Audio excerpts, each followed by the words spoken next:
Welcome to TV news. అభివృద్ధి కార్యక్రమాలు, సంక్షేమ ఫలాలు అమలు చేయడంలో కాంగ్రెస్ ప్రభుత్వం ఎప్పుడు ముందుంటుందని రాష్ట్ర పంచాయతీరాజ్, గ్రామీణాభివృద్ధి, స్త్రీ శిశు సంక్షేమ శాఖ మంత్రి డాక్టర్ ధనసరి అనసూయ సీతక్క అన్నారు.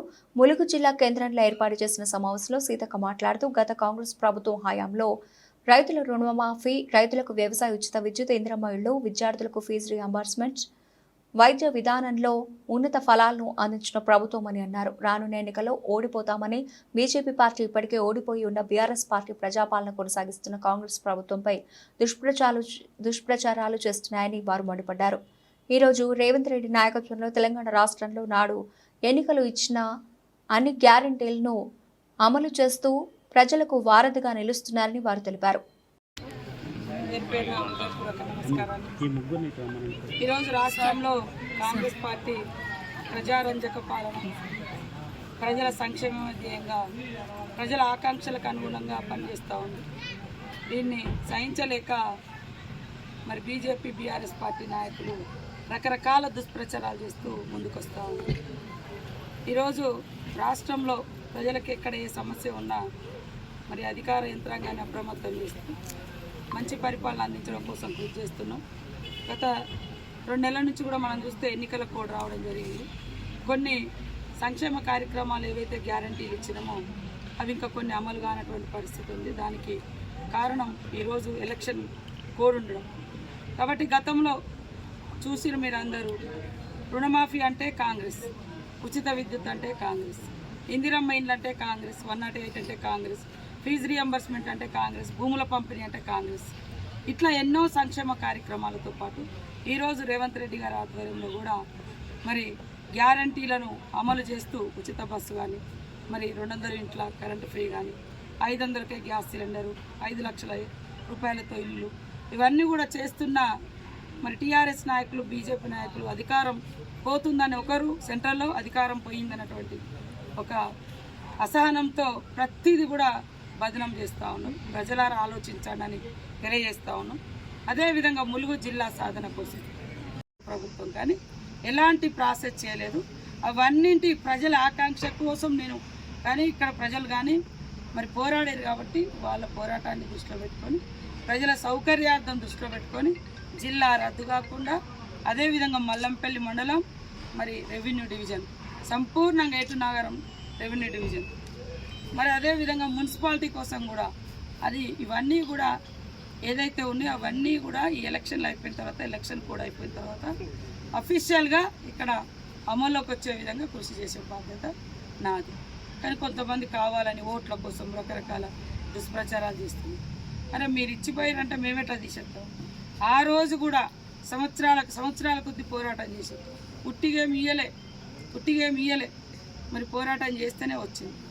ఆ పోరాటాన్ని ఖచ్చితంగా వాళ్ళ ఆకాంక్షలను అర్థం చేసుకునే పార్టీ, పోరాటాలను అర్థం చేసుకునే ప్రభుత్వం కాంగ్రెస్ ప్రభుత్వం. కాబట్టి అదేవిధంగా రైతులకందరూ కూడా విజ్ఞప్తి చేస్తాము. అక్కడ బడ్జెట్ లోటుతో కొంత లేట్ అవుతుంది.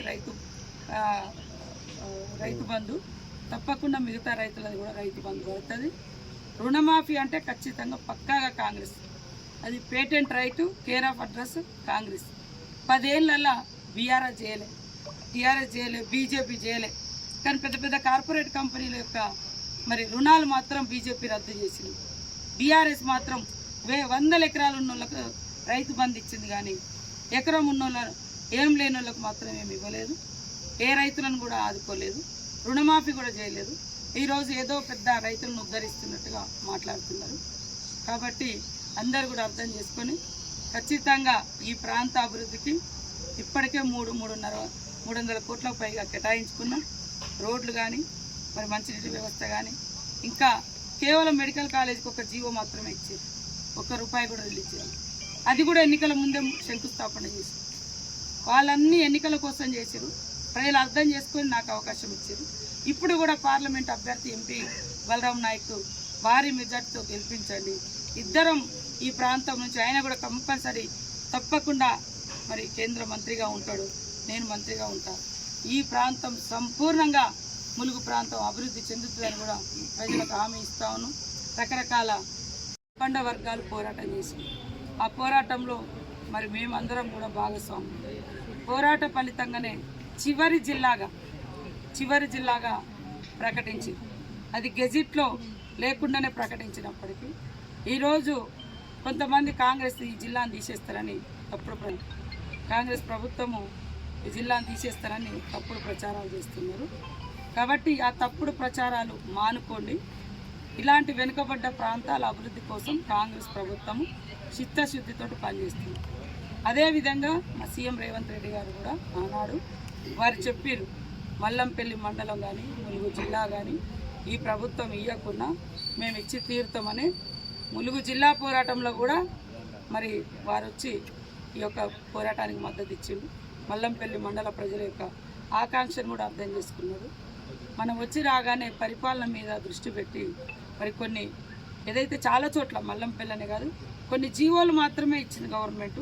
కానీ దాన్ని మరి పబ్లిక్ ఒపీనియన్ అని ఇంకా రకరకాల పనులు ఉన్నాయి కాబట్టి అవి చేసే కార్యక్రమంలో మరి గెజిట్ కూడా రిలీజ్ చేయాల్సిన అవసరం ఉంది మల్లంపల్లి మండలం కోసం. ఆ దానికోసం కూడా మేము అధికారులకు విన్నవించి ఉన్నాం. తప్పకుండా ప్రజల ఆకాంక్షలకు అనుగుణంగా ఈ డిమాండ్లన్నీ కూడా నాయి. ఏదైతే మల్లంపల్లి మండలం కావాలని ప్రజల డిమాండ్కి అనుగుణంగా ఆ రోజు ప్రతిపక్ష ఎమ్మెల్యే కాకముందు కూడా నేను 2009 నుంచి 14 వరకు పోరాటం చేసాను. 14 నుంచి 18 వరకు పోరాటం చేసాను. మరి 18 నుంచి ఇప్పుడు కూడా ఆ నిర్ణయానికి కాంగ్రెస్ ప్రభుత్వం కట్టుబడి ఉంది. అదేవిధంగా రెవెన్యూ డివిజన్ కావాలని మరి అందరికంటే ముందు వాయిస్ తీసుకొచ్చి అసెంబ్లీలో కానీ బయట కానీ మేము, ఎందుకంటే 7-8 మండలాలకు అటు ఉన్నాయి కాబట్టి వాళ్ళ కోసం. అది కూడా మల్లంపల్లి మండలం మరి ఎటునాగరం డివిజన్ కానీ ఇవన్నీ ఎలక్షన్లకు 2 రోజుల ముందు 4